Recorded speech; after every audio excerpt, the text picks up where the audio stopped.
Et il est important pour nous de persévérer. Persévérer durant cette année. Je voudrais que nous soyons encouragés aujourd'hui. Encouragés à entrer dans les bénédictions de Dieu. Bénédictions de Dieu que Dieu a préparées pour vous et moi. Et c'est mon souhait vraiment pour chacun d'entre nous que nous puissions prendre par la foi les bénédictions. Merci pour la projection. Le titre de notre message ce matin est Affronter ses peurs et autrement dit, prendre la victoire par la foi. Amen. Et je m'adresse particulièrement à quelqu'un ce matin. Précisément, quelqu'un qui croit que Dieu n'est pas capable, quelqu'un qui a dit ceci, je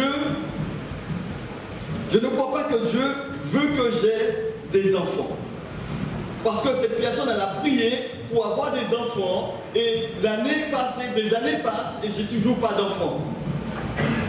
Et cette personne me dit peut-être que Dieu ne veut pas que je puisse avoir des enfants. Une autre personne dira peut-être, je ne crois pas que Dieu veut que je sois guéri de la maladie. Depuis le temps que je prie, je suis toujours malade. Et je ne sais pas vraiment si Dieu voudrait vraiment que je sois guéri. Une autre personne dira, mais oui, mais moi je ne sais pas vraiment si Dieu veut vraiment sauver mon mari, s'il veut vraiment sauver ma femme, mes enfants. Et une personne qui se pose la question peut se dire, mais depuis des années que je prie, et voilà l'année a commencé, et c'est toujours la même chose.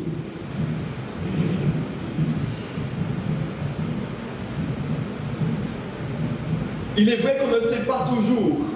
On se dit, mais oui, mais qu'est-ce que tu veux, Seigneur, pour moi? Et on dit, Seigneur, on continue à prier, mais avec une certaine amertume, et se dit, mais tiens, même une déception déjà. Dit, mais on prie, mais on verra bien. On verra bien si Dieu veut que je puisse avoir un mari. Mais je ne sais pas trop. Je ne sais pas trop. Mais je me dirais à une personne ce matin, je crois vraiment ce matin qu'il y a de grandes bénédictions de Dieu pour toi pour cette année 2020. Je le crois vraiment. Et je le proclame en ce matin. Mais il y a un souci. Souvent on accuse Dieu. On dit, mais Dieu, tu n'entends pas. Mais pourquoi? Tu n'as rien encore fait jusqu'à maintenant. Et peut-être qu'il y a un problème dans notre vie. Je dis bien peut-être qu'il y a un problème dans notre vie. Pourquoi Dieu n'agit pas? Et peut-être que Dieu est en train de nous dire, mais je t'ai déjà répondu, je t'ai déjà béni grandement déjà. Ce que tu me demandes, je te l'ai déjà donné. Mais c'est toi qui n'es pas entré en possession de ce que je t'ai déjà donné. Cela peut être le cas ce matin. Tu demandes à Dieu, mais Dieu te dit, mais je te l'ai déjà donné.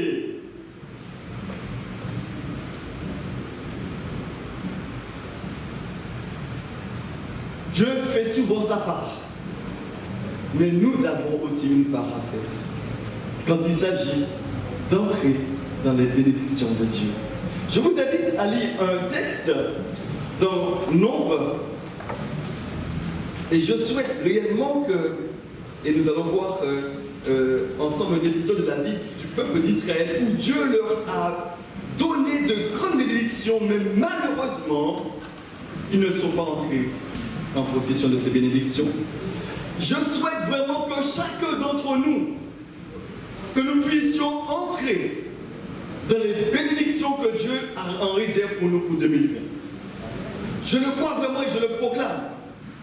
Et c'est mon souhait pour chacun d'entre nous d'entrer dans les bénédictions que Dieu a en réserve pour toi.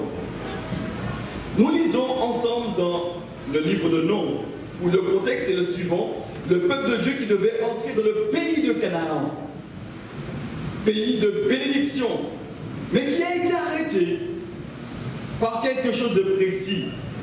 Et je vous invite à écouter cette lecture et peut-être déjà relever quelle a été la cause qui les a empêchés d'entrer dans la bénédiction, dans les bénédictions de Dieu. Et cette cause est peut-être la même pour nous. Une chose qui empêche que nous puissions entrer dans les bénédictions de Dieu. Je vous invite au Bible. Nous allons lire dans Nombre chapitre 14. Nombre chapitre 14, nous allons faire une atelier de lecture. Et nous allons commencer à partir du verset 17. Disons, Moïse les envoya pour explorer le pays de Canaan. Il leur dit, montez ici par le midi et vous monterez sur la montagne. Vous verrez le pays, ce qu'il est, et le peuple qui l'habite, s'il est fort ou faible, s'il est un petit ou un grand nombre, ce qu'est le pays où ils habitent, s'il est bon ou mauvais, ce que sont les villes où ils habitent, si elles sont ouvertes ou fortifiées, ce qu'est le terrain, s'il est gras ou maigre, s'il y a des arbres ou s'il y en a point. Ayez bon courage et prenez des fruits du pays. C'était le temps des premiers raisins. Au verset 21, il dit ceci. Ils montèrent et ils explorèrent le pays, depuis le pays, le désert de Tsin, jusqu'à Rehob, le chemin de Hamath.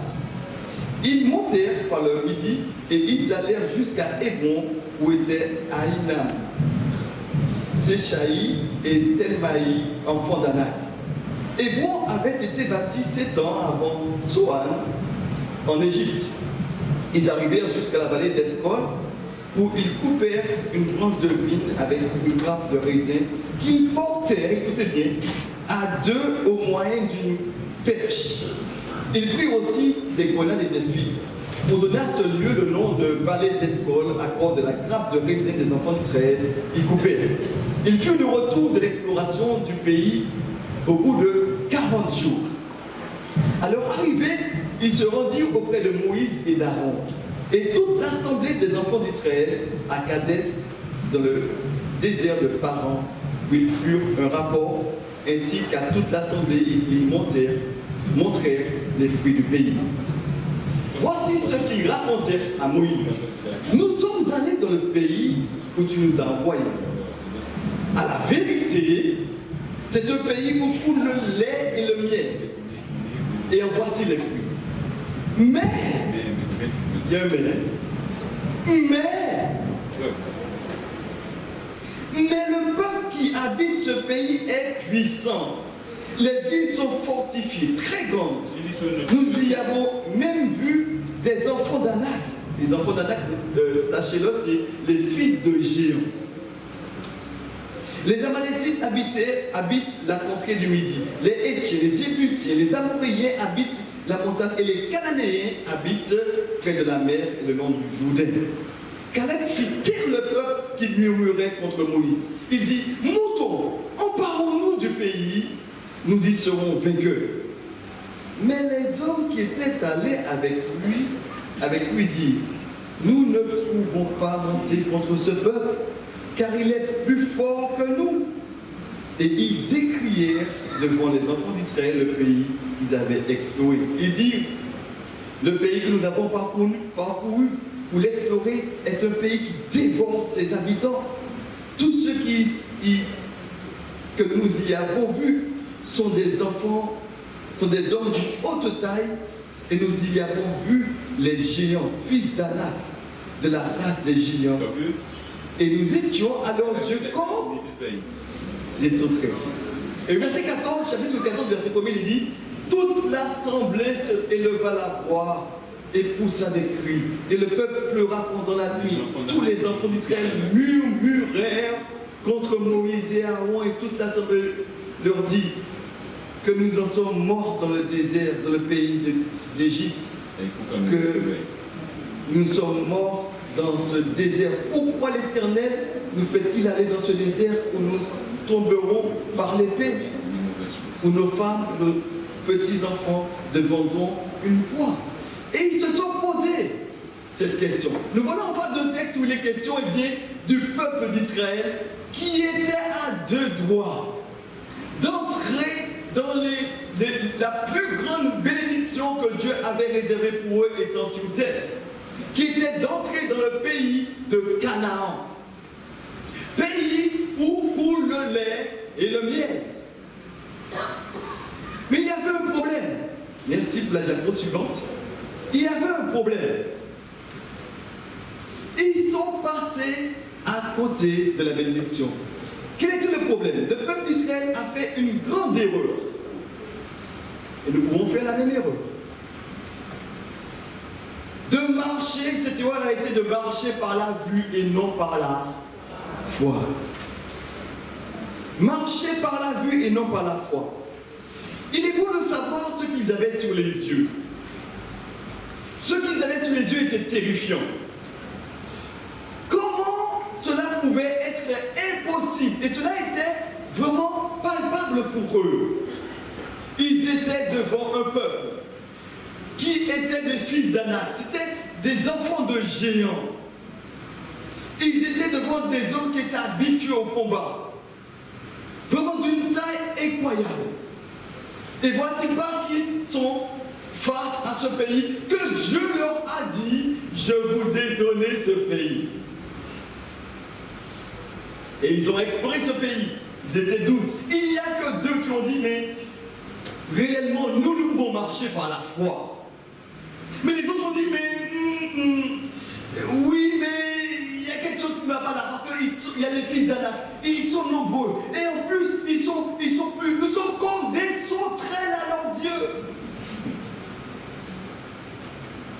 Ils avaient peur. Il y avait une crainte. Il y avait un tremblement face à ses ennemis. Et j'aimerais dire que, permettez-moi de faire un petit parallèle. Vous dire souvent, quand il nous arrive de combattre, quand il nous arrive des situations où nous avons à être en confrontation avec l'ennemi, souvent nous réalisons que nous sommes tout petits. Et j'aimerais dire que c'est vrai. Devant l'ennemi, devant les esprits méchants, devant les anges déchus, nous sommes tout petits. Et ce qu'ils ont pu dire, nous sommes comme des sauterelles à leurs yeux. Et c'était surtout à leurs yeux, eux, enfants d'Israël. Mais j'aimerais dire qu'il est bon pour nous de savoir que nous sommes du peuple de Dieu qui est appelé à marcher par la foi et non par la vue. Et c'était le problème du peuple d'Israël. Ils sont arrivés tout près. Dieu a été fidèle. Ils ont traversé la mer Rouge. Ils ont été libérés de l'esclavage en Égypte. Ils sont arrivés, ils ont marché. Leurs pieds ne sont pas en feu. Ils ont mangé de la manne. Ils ont mangé du fruit. Ils ont mangé de la nourriture, de la viande. Dieu a pourvu alors à tous leurs besoins. Et voici pas qu'ils arrivent dans le pays où Dieu a dit, je vous envoie. Un pays où coule le lait et le miel. Mais voilà-t-il pas que Dieu n'avait pas dit que dans ce pays, il y avait les fils d'Anak. Dieu n'avait pas dit que vous allez arriver dans ce pays et puis les habitants vont partir. Dieu n'avait pas dit ça. Et ils ont visité. Mais quand ils ont visité, ils ont vu comment qu'il faudrait combattre. Il faudrait prendre ce pays, prendre la bénédiction. Mais quand ils ont vu, ce qu'ils avaient sous les yeux n'était pas formidable. Et ils ont eu peur. À cause de ce qu'ils ont eu sous les yeux, ils ont dit, mais voilà, mais Moïse, qu'est-ce que tu nous as fait? Ce n'est plus l'Éternel qui nous conduit, mais c'est Moïse. Qu'est-ce que tu nous as fait? Tu nous as conduits ici. Tu nous as conduits pour nous perdre.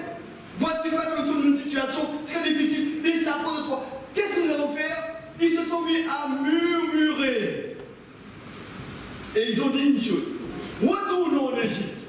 Toujours penser que le passé est toujours meilleur. Je veux dire que souvent, on voudrait retourner dans le passé, mais ce n'est pas toujours possible, parce que le passé est déjà passé. Et ils se sont dit, mais retournons.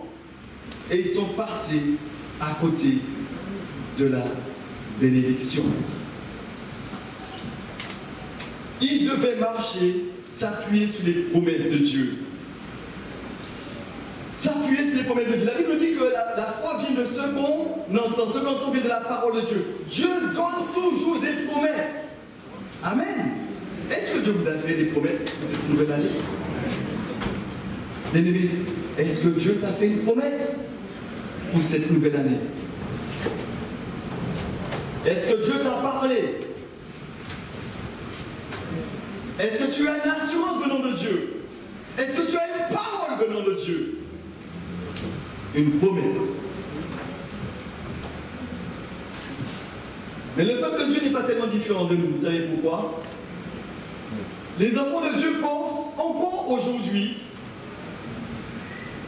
que pour les bénédictions de Dieu, il faut simplement les avoir et les récolter simplement. Et nous ne sommes pas tellement différents parce qu'ils ont été surpris. Dieu leur a fait une promesse, et cette promesse-là consistait à entrer dans la bénédiction, mais ils avaient omis dans leur pensée qu'il faudrait combattre, qu'il faudrait lutter. Et quelle était la décision du peuple? Ils ont regardé. Leur choix était de regarder davantage aux difficultés qu'à celui qui est au-dessus des difficultés. Ils ont décidé de regarder aux géants. Et je vais dire peut-être à quelqu'un ce matin, peut-être que dans ta vie, il y a un géant. Les géants de la peur. Il y a quelque chose qui est là, qui te fait peur et qui te paralyse. Et qui t'empêche d'entrer dans les bénédictions de Dieu, que Dieu a prévues pour toi. J'aimerais te dire qu'il y a un ennemi en effet qui est là, qui va tout faire pour que tu puisses passer à côté. Péché veut dire simplement passer à côté de la bénédiction, rater la cible. Et l'ennemi va tout faire pour cela. Et la Bible, nous connaissons justement une technique du serpent, c'est de paralyser sa proie avant de l'attaquer. Et souvent, l'ennemi nous paralyse pour nous empêcher d'entrer dans les bénédictions.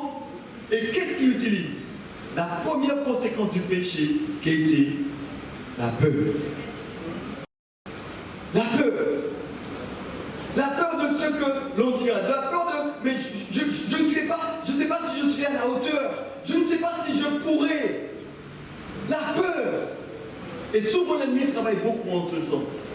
Il utilise la peur pour te paralyser.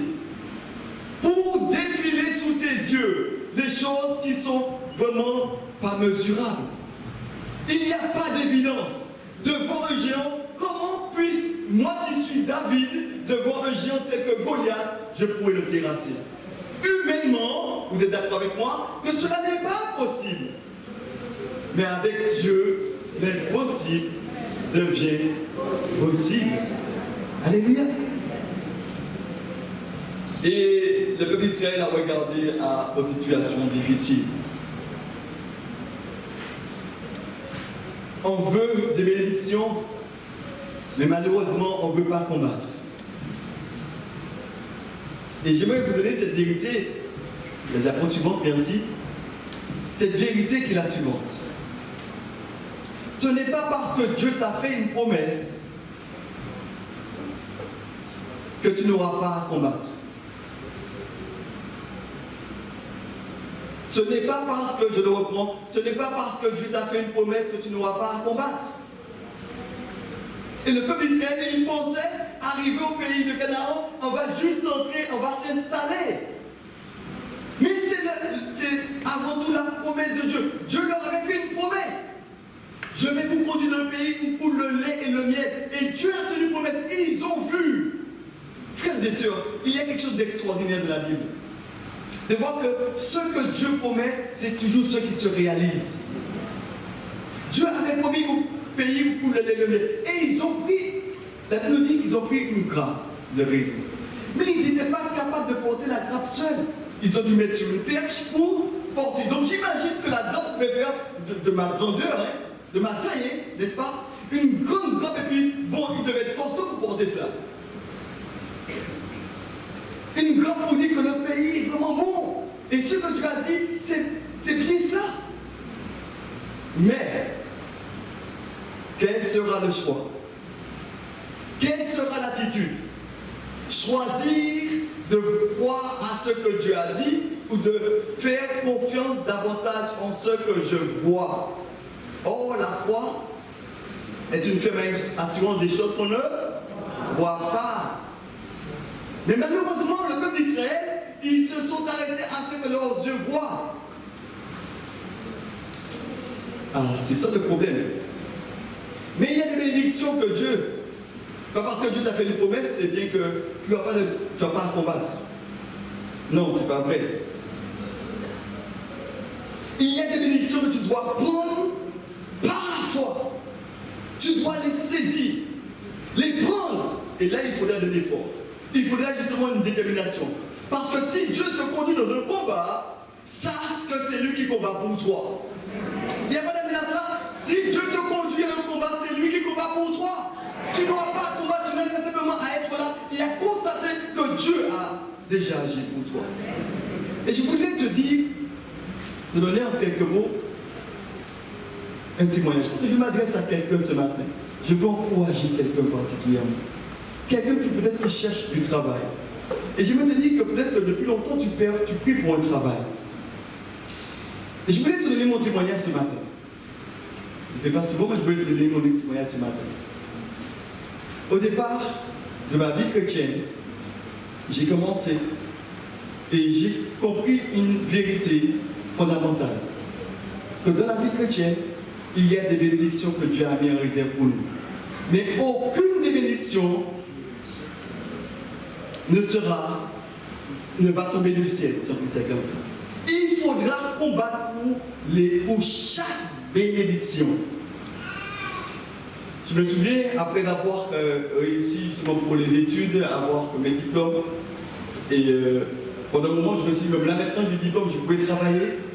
Je suis resté un moment au chômage. Et je voyais mes cousins travailler et bien des personnes autour de moi travailler. Et j'ai dit, Seigneur, mais je ne comprends pas, Seigneur. Comment les autres peuvent travailler et moi je ne travaille pas? Et je suis ton enfant. Je vois bien que tu prends soin de tes enfants. Mais pourquoi je ne travaille pas? Et j'ai pris une décision. J'ai dit, Seigneur, à partir de maintenant, je vais jeûner, je vais prier. Et je vais chercher ta face. Je vais te demander maintenant d'agir pour moi dans cette situation. Peu de temps après, j'ai eu un travail.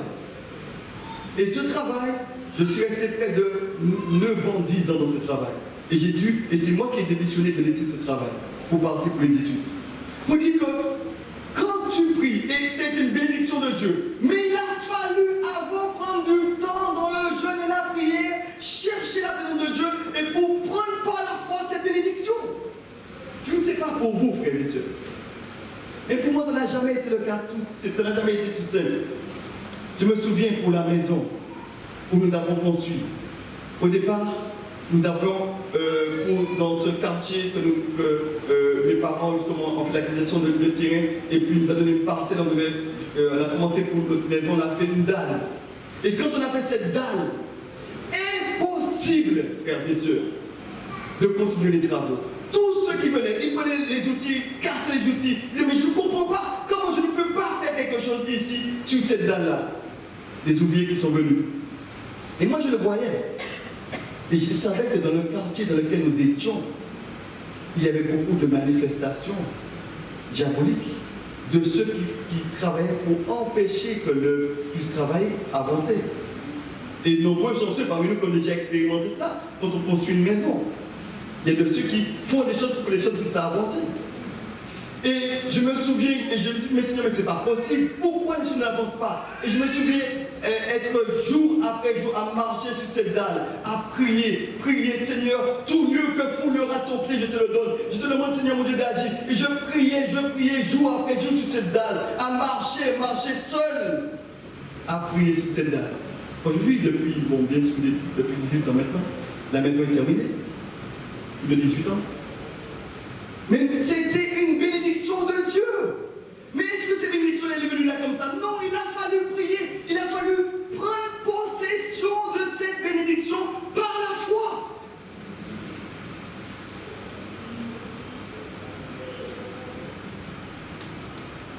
Peut-être quelqu'un qui cherche à marier une femme. Je me souviens, quand j'ai rencontré ma femme, on commençait à se côtoyer. Et nous avons pris la décision de se dire, mais tiens, on va demander au Seigneur si c'est sa volonté. Si c'est ce que tu veux, Seigneur, pour toi et pour moi. Et nous avons pris la décision tous les deux de prendre le temps de le jeûner et la prière. Demander au Seigneur maintenant, est-ce que c'est ce que tu veux, Seigneur? Et je me souviens avoir pris un temps dans le jeûne seul, dans une maison, qui n'était pas encore construite, mais seul dans une maison à prier du matin vers 3h de l'après-midi. Et 3h de l'après-midi, j'avais rien. Je dis, Seigneur, je ne sortirai pas devant toi que tu ne m'aies béni. Je veux, Seigneur mon Dieu, entendre ta voix. Et j'ai prié encore. Et quand j'ai prié, le Seigneur m'a donné une réponse. Alléluia. Et cette réponse était positive. Dis, mais oui, c'était. Alors, ma surprise de venir vers ma femme me dit, mais écoute, après le prochain rendez-vous, tu sais que c'est toi? Et le Seigneur m'a confirmé, et elle de me dire, mais je m'ai dit que ce n'est pas toi.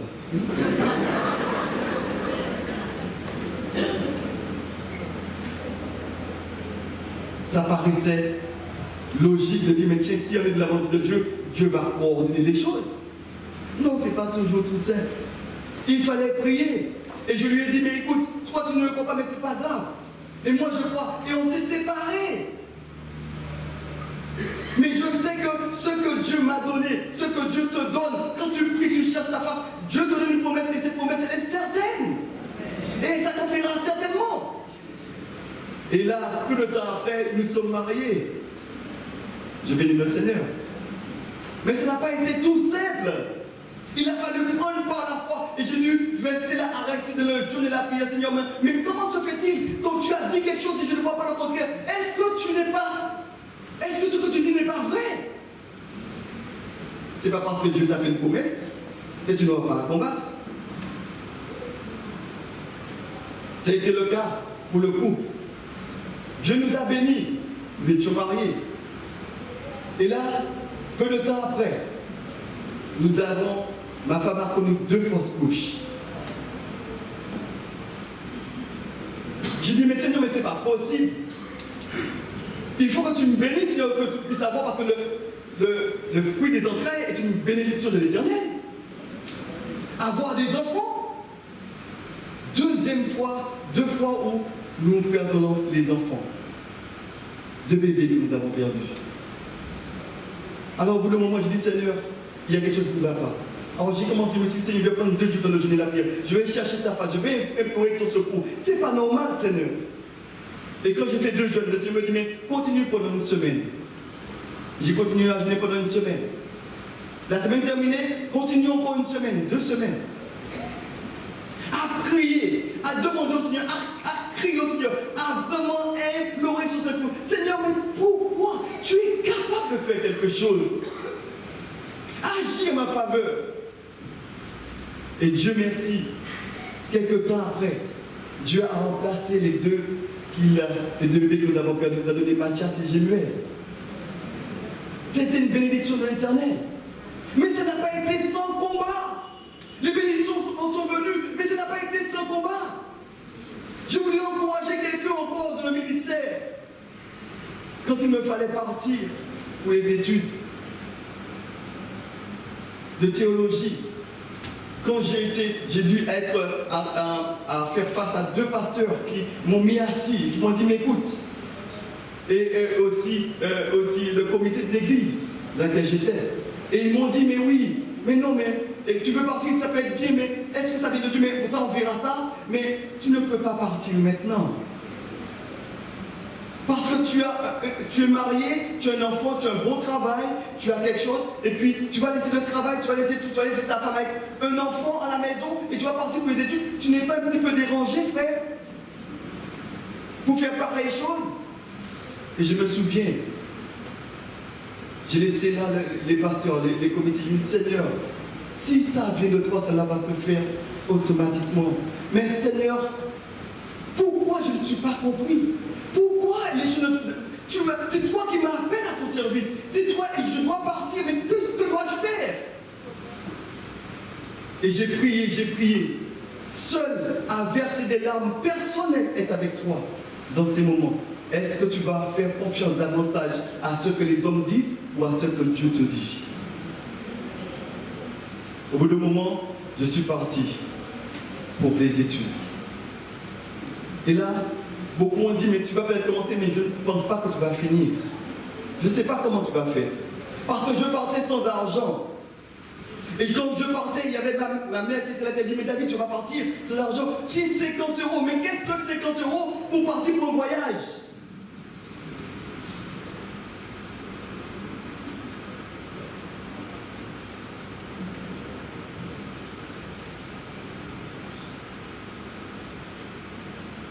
Mais Dieu était là. Quand j'ai commencé la première année, les hommes m'ont dit, mais c'était pas possible, comment tu as fait? Et Dieu a béni parce que l'année suivante, ma femme m'a rejoint avec mon fils. Et je n'ai pas fait 3 ans seulement parce qu'on dit, mais tu ne vas pas faire les premières années, tu vas faire une année. Mais Dieu a béni. J'ai pu faire les 3 ans et encore une année à la faculté. Et j'étais le premier à continuer dans l'institut à dire aux autres étudiants, il faut continuer parce que vous avez là un équipement possible.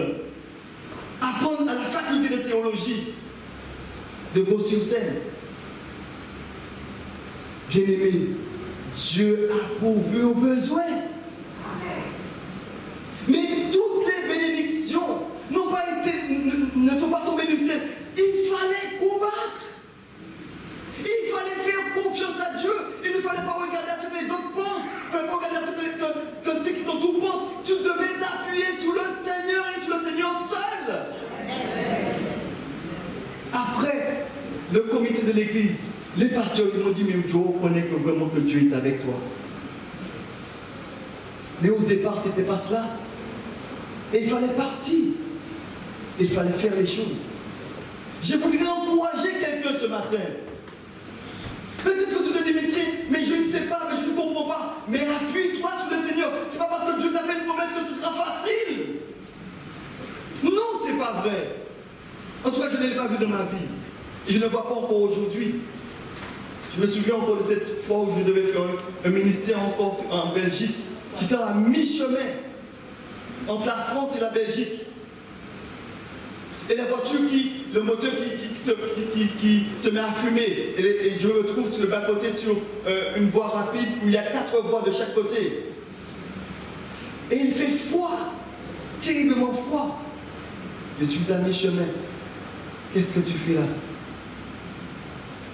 Et j'ai prié, quelqu'un qui est sorti, qui s'est arrêté et qui a fait des kilomètres pour ne passer pas par là pour m'amener le lieu où je devais aller en Belgique. Et quand j'arrive en Belgique, je dis au pasteur, mais je ne comprends pas, pasteur. Tout ce que je fais, j'ai toujours des embûches. J'ai toujours quelque chose devant moi. Et même pour entrer dans la médecine, il m'est difficile. Il m'a dit, frère, réjouis-toi.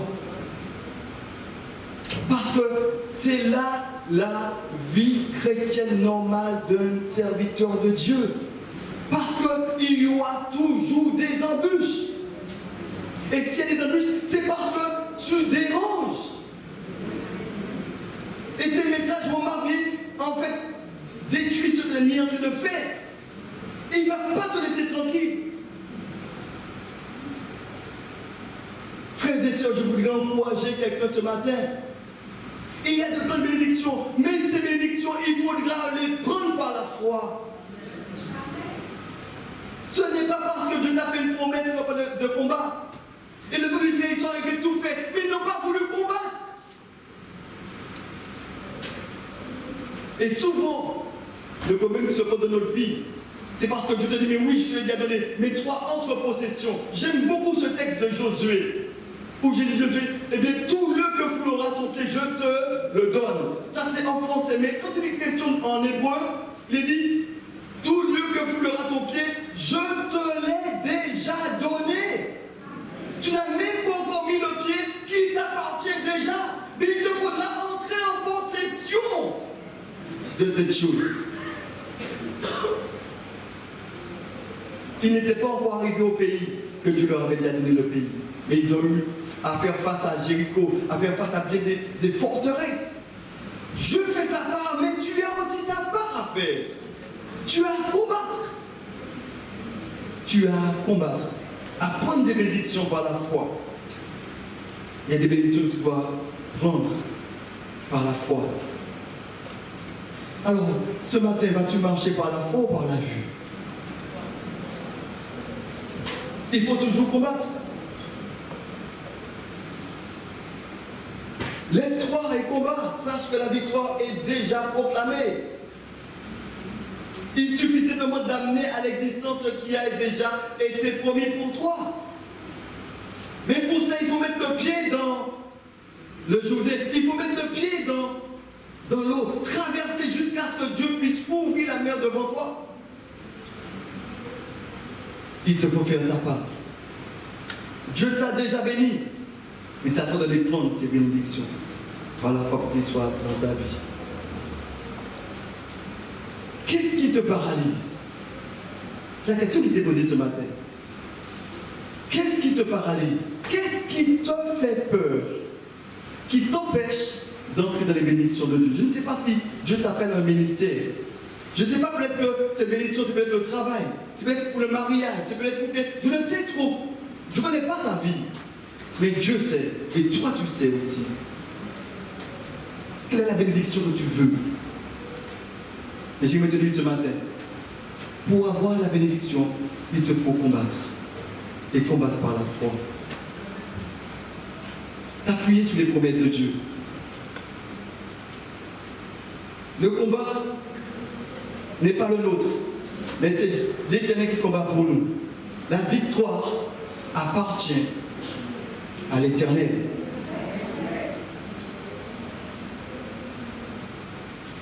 Dans les combats où Dieu nous conduit, il nous demande simplement de nous mettre, de nous positionner. Vous savez pourquoi? C'est pour que nous puissions voir ta gloire. Mais dans le combat, ce n'est pas nous qui combattons. C'est Dieu qui combat pour nous. Et quand c'est lui qui combat pour nous, la victoire est assurée. La victoire est assurée. Il n'y a pas plus grand que Dieu. Il n'y a pas d'amenace là? Il n'y a pas plus grand que Dieu. Et si Dieu est avec toi, qui sera contre toi? Qu'est-ce qui te paralyse, qui te fait peur? Est-ce qu'il s'agit des frères et sœurs, des personnes, une maladie peut-être? Peut-être même tes imperfections, la peur de ne pas être à la hauteur, pour une mission, pour un travail. Pendant la préparation de ce message, vous savez, frères et sœurs, j'ai été visité par un esprit de peur. Je préparais ce message. Et j'ai été visité pendant que je dormais. Et je voyais quelque chose avec deux yeux, vous savez, les yeux pointus là, qui sont ronds et puis pointus comme ça, et qui passent au travers des arbres, qui passent sur les murs. Et je le voyais venir de loin, je suis dans un rêve, hein, venir de loin qui se rapproche. Et plus ça se rapproche, on sent qu'à l'intérieur, il y a quelque chose qui se passe. On sent que même la respiration ne passe pas. On a peur. Et je dis, mais c'est pas normal, qu'est-ce qui se passe? Et finalement, la chose s'est présentée devant moi. Et il y avait entre cette chose et moi, juste quelque chose de rond, de blanc, et qui était lui face à moi. Il y avait une pression entre lui et moi. Et j'ai essayé par mes propres forces à le pousser. Mais dans le rêve dans lequel j'étais, cette semaine, eh bien, au bout d'un moment, je n'arrivais pas par moi-même. Et quand quelque chose s'est passé dans ma tête, et David, tu n'as pas prié. C'est pas toi qui combats, mais c'est l'Éternel qui combat pour toi. Et après, je me suis dit, Seigneur, eh bien, glorifie ton nom dans cette situation-là. Et quand j'ai fait la force, la chose est partie, elle était bien loin avec une puissance. Elle a été éloignée. Parce que j'avais besoin de comprendre cette vérité pour vous la communiquer ce matin. Dans le combat, ce n'est pas toi qui combats. Ce n'est pas toi qui combats. combat. La diapo suivante, s'il vous plaît. Il est important pour toi de comprendre que ce que nous avons sous les yeux, de manière physique, souvent ne reflète pas la réalité spirituelle. Non. Tes yeux peuvent voir des choses, mais spirituellement, ce n'est pas toujours le cas. Tu peux te trouver à être tout petit devant l'ennemi, comme des sauterelles. Mais sache que si tu es là, ce n'est pas toi qui combat, mais c'est l'Éternel qui combattra pour toi.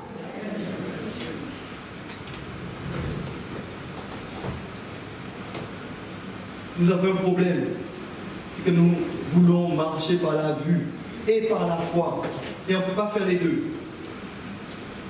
Si c'est par la foi, tu peux avancer les yeux fermés, parce que Dieu fera le nécessaire, il va te conduire. Cependant, ouvre les yeux quand même. Tu as compris ce que je veux dire? Physiquement, mais spirituellement. Et dans le domaine spirituel, quand Dieu te demande de combattre, toi, physiquement, c'est toi qui es en avant. Mais spirituellement, c'est toi qui es en arrière et c'est Dieu qui est devant. Est-ce que tu comprends cela, frères et sœurs? Tu as compris ça, sœur?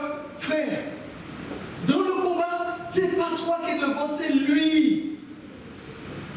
Et c'est lui qui combat pour toi. Et toi, tu n'as qu'à simplement avoir ce que Dieu fait. C'est formidable de savoir que notre Dieu est celui à qui appartient la victoire. Et il te dit que la victoire est déjà acquise. Simplement, c'est à toi de la prendre. Fais le pas de foi. Mets-toi debout là et tu verras. La gloire de Dieu. Dieu combat pour toi.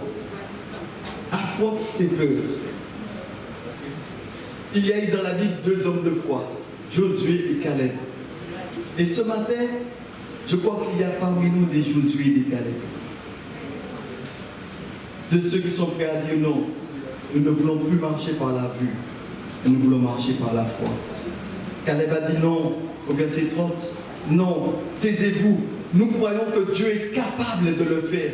Souvenons-nous de ce qu'il a fait dans le passé. Souviens-toi de ce que Dieu a déjà fait pour toi dans ta vie. Depuis que tu es venu au Seigneur, combien de fois qu'il a agi pour toi? Et souvent nous oublions toutes ces choses. Et quand nous lisons le livre de la parole de Dieu, on s'aperçoit, on se dit, mais tiens, mais ils sont vraiment têtus, hein, ceux-là, hein, pour le peuple d'Israël. On se dit, mais vraiment, comment peuvent-ils, on vient de dire que Dieu les a libérés de la mer rouge, il les a ouverts tous leurs besoins, et pourtant ils se mettent à murmurer. Vous savez, nous ne sommes pas tellement différents. On oublie souvent ce que Dieu a déjà fait pour nous dans le passé. Et quand on réalise ce que Dieu a déjà fait pour nous dans le passé, on voit que réellement la bonne main de Dieu a été sur nous. Et s'il a été fidèle dans le passé, il sera fidèle encore aujourd'hui et encore demain. Ce qu'il a commencé en toi, il va l'achever parce qu'il est l'Éternel. Et je crois que ce matin, il faut qu'il y ait des Josué qui se lèvent et des Caleb.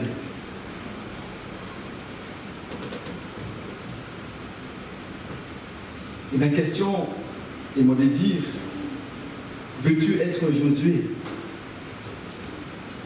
Veux-tu prendre de grandes victoires malgré ton âge? Prendre des territoires?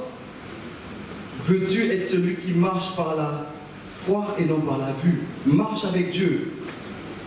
Il y a un appel ce matin qui est adressé à vaincre la peur. Un appel à la consécration. Un appel puisqu'une nouvelle année commence. De nouveaux défis se présentent à toi. Est-ce que tu vas essuyer les échecs? Ou vas-tu prendre la bénédiction par la foi? Vas-tu combattre? Vas-tu prendre la victoire?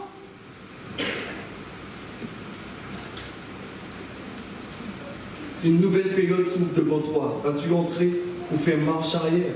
Passer à côté des bénédictions? Quelqu'un m'a dit, cette année c'est 20 sur 20. C'est la réussite. 20 sur 20. Alors je me dis que Dieu nous aide à réussir. Et surtout, à entrer dans les bénédictions. qu'il a prévu pour nous. Jésus.